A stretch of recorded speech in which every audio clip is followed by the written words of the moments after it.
Je réponds au nom de Sylvain Duc. Et maintenant, je vais vous lire un extrait de Nietzsche qui c'est Ainsi parlait Zarathustra. Des voix du Créateur. Veux-tu, mon frère, aller dans l'isolement?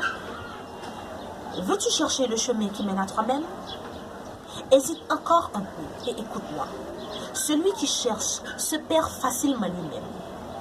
Tout isolement est une faute, ainsi Paul le troupeau. Et longtemps, tu as fait partie du troupeau. Et toi aussi, la voix du troupeau résonnera encore.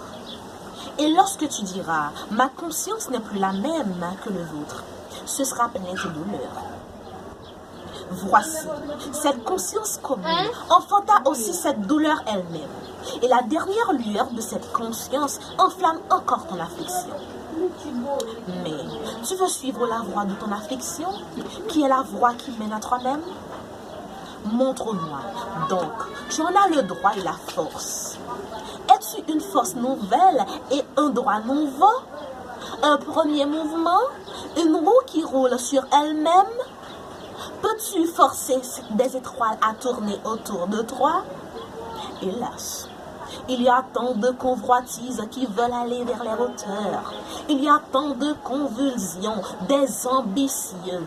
Montre-moi que tu n'es parmi ni ceux qui convoitent, ni parmi les ambitieux. Hélas, il y a tant de grandes pensées qui n'agissent pas plus qu'une vessie gonflée.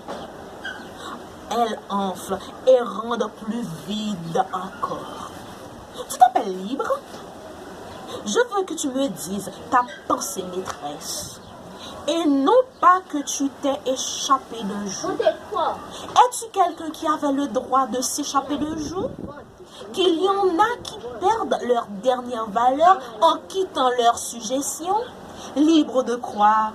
Qu'importe cela à Zarathustra. Mais ton œil clair, droit m'annoncer libre pourquoi. Peux-tu fixer à toi-même ton bien et ton mal et suspendre ta volonté au-dessus de toi comme une loi? Peux-tu être ton propre juge et le vengeur de ta propre loi?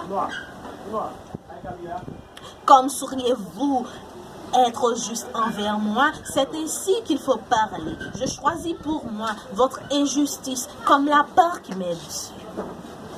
Merci. C'était Ainsi parlait Zarathustra de Nietzsche.